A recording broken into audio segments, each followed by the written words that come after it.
We have a special treat for you all this morning. Mike Morkin is live with Chef Randall for a special edition of Cooking with Cashway. What are we making today, guys?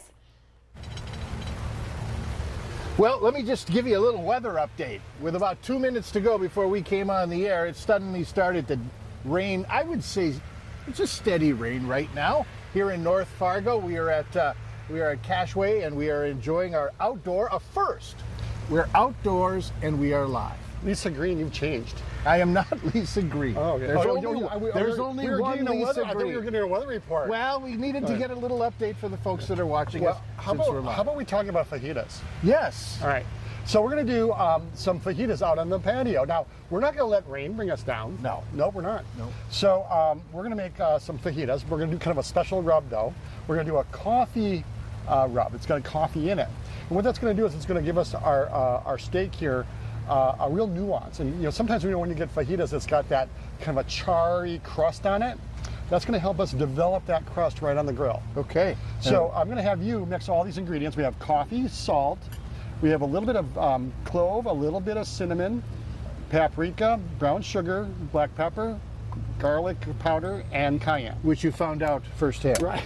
He was testing it. And then what I'm going to do is I'm just going to trim this up while you do that. Okay. And sometimes we don't be afraid of going in and trimming up your steaks. You can also have your butcher do this. But why we're going to use tri-tip is it's a really nice steak for people to use on the grill when they're going to entertain, when you have a lot of different people who have different doneness preferences. I like being outside here. So some people prefer their steak rare, and some people prefer their steak well. So what's really nice about a tri-tip is that the way it's shaped and the way it cooks, it provides us with all of those opportunities. So as you can see, the tri-tip, hence why it's named tri-tip, has thicker parts and thinner parts. So there's our tri-tip in its glory. So as it kind of comes down here, it's a little thinner. It's a little thinner here, and then right here is where it's going to be a little bit more medium rare. Yes. So now we can feed everybody a little something. Nice. Okay. So what we're going to do is we're going to take your rub, we're going to mix it around, and we're going to rub it on this guy right here. In the meantime, I'm going to change gloves because guess what? With the magic of television, we've already cooked one. Is that right? That's right. Oh, so go ahead and rub that, and I'm going to go back here. I'm going to do this. I'm going to move this over. There we go. You want me to rub it on it? I want you to rub it. Okay. So voila, there's our tri-tip. So we got really nice, good crust, good seasoning, and then what we're going to do is we're going to reheat this right on the griddle. And so I love your rubbing, excellent. Thank you. So that rub would be good enough for probably about 2 or 3 of those. Oh, I should have probably told you that before you put it on. Well, thank goodness we have that other one ready to go. And then what we got going on over here is we have, what's really kind of nice about this charbroiler here is that we have the searing zone.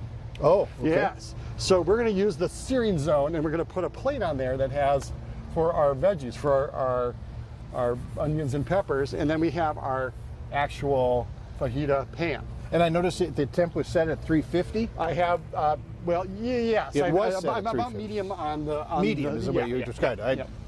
As far as temping goes, I don't know that one. Well, and I had noticed that it had stayed steady at 350, which not all grills, thermometer. Not all grills tend to do that. Now, one thing I want to point out here, and I don't know if our cameras can get it, but do you see the fiber of the meat is running this way?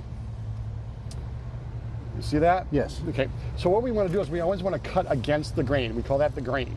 So we always want to cut against the grain. So then what I can do here is I can go ahead and slice this up. Boy, that is just nice. Yeah, I love the tri-tip. It's just a really nice steak. And I'm going to go pretty thin here. And then we're going to just slice this up. And then over there's our veggies. You want to give those a little bit of Okay, am I done with season. this? You're done with that. Okay, I'm going to put this over here. And then with our veggies there, would you give that, do you still have some of your rub left? I do. You want to put a little pinch or two in there with that?